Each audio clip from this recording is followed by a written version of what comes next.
This one question, if you held it for the entire year, it frees up so much time. One, what do you know for sure? That question for self-reflection would have changed everything without changing anything. Because from clean thinking comes next right action. From unclean thinking comes next wrong action. Over and over and over. So this got me thinking about how often this happens in the workplace and looking at stress. So I like to slow it down. This is called the thought cycle, or some people call it the event cycle. And it shows how the same events in your day-to-day can have drastically different results based on our ability to basically ask, what do you know for sure, when we're feeling that stress. So let's say an event happens, something that maybe we all feel. Let's say my boss calls to check on a project. Anybody had that happen to them before in their career? So that's the event. So if I'm reality-based in my thinking, here's how that could go. So my boss calls to check on a project, answer the phone, say, how's it going? They say, hey, how are you coming on project autoimmune? Say that's the project. Now I check and I see that it's behind, so I just tell the truth. You know what? I'm behind. Now the boss goes, I've noticed you're behind on a lot of things. I check the status report of some of my other stuff. I see a lot of red there. I go, I've noticed that about myself too. Good observation. They go, hey, that's become a priority. Can you catch that up maybe by Thursday? Because the next level of leadership would like to see where we're at on that. I go, oh, didn't realize that was priority. I will take that information, rearrange, talk to the team, and we'll take action to get it caught up. Thank you for that. Anything else you need? No, that's it. Phone goes down. Whew, what a beautiful experience. We got a good check-in, we got an update, and we're on to the next thing. Peaceful. Now let's be honest. Is that how most calls from our bosses go when we're behind on something? In our heads. Let's look at the other world. Boss calls to check on a project. First of all, I see their name and number. I'm like, oh my gosh, everybody shh. Maybe I was walking the dog. I'm just kidding. That was like my COVID joke. I was walking the dog. I had to run back into my area. So I answered the phone. How's it going? How are you coming on project autoimmune? And all of a sudden, boom, this story hits. I see it's behind. My eyes go like this, and all of a sudden, I start thinking. What do I think? Right when I see it's behind. Boss has reached out. Oh my gosh, they found us.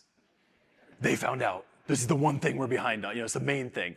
And then I started to think, oh my gosh, this is a little suspicious. This boss, micromanager, treats us like children, like doesn't trust us and think we're on it. I know it's behind, but we're like on it. And this is interesting because they just kind of mentioned a little bit of budget cuts and some rearranging, and then they're looking at our project. I think this is maybe a little bit targeted, and this would be like the third project that got canceled in a year, and then they realize, that's most of my projects actually, and then they'd realize I don't do that much around here, and all of a sudden like, oh my gosh, am I gonna get fired? And this is not good because I got kids that are in vet school that want to help the pandas in East Asia, and now pandas in East Asia are gonna die. Sorry to share my head when I'm stressed, but that's where it goes. Some sort of pattern of that is in there, like, am I getting fired? So now, in this second example, that's what I'm thinking. So the event is the boss calls, same event, asks about the project. Now my thinking's hit, and I haven't asked, what do you know for sure? I'm just feeling that. So now my body feels it. I feel stressed. What else do I feel? Anxiety. I feel like I got this person breathing down my neck, like, give me some space. It's like, oh my gosh. And I might even not like my job that much in the moment. That's how I'm feeling. Now, how do I take action?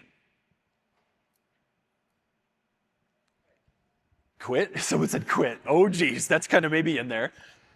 Yeah, or I see a lot of people say I make an excuse. It's like, or that 1 minute check-in, your manager's just trying to do a bunch of check-ins and just knock it out. And all of a sudden I'm kind of doing, well, if you think about it, we're actually on pace if you had a time machine. We're like right on time, and 15 minutes later, and I'm worried about being fired. And the funniest thing is I can't give a simple update. So what did I just reinforce? That maybe I'm the one that should get fired. I co-create what I don't want because I'm spinning. Maybe I blame others. I go, well, the real problem is operations didn't and marketing didn't and the customer hasn't. So now I'm pointing fingers. And that's my action. Now, what are my results? The lesson here is, I think we can agree that that's a drastically different result. Now, some people try to do things I see in their day-to-day. How do I stop the events from happening? If you notice that, how do I stop bosses from checking on projects? It's so stressful. How do I stop escalations like this from happening and notice they keep happening?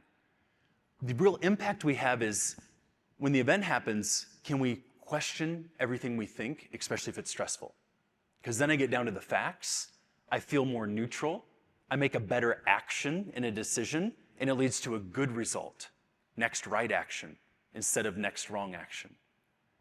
Now that's one example in your day-to-day. How many of those do you think are in a normal work week that start to stack?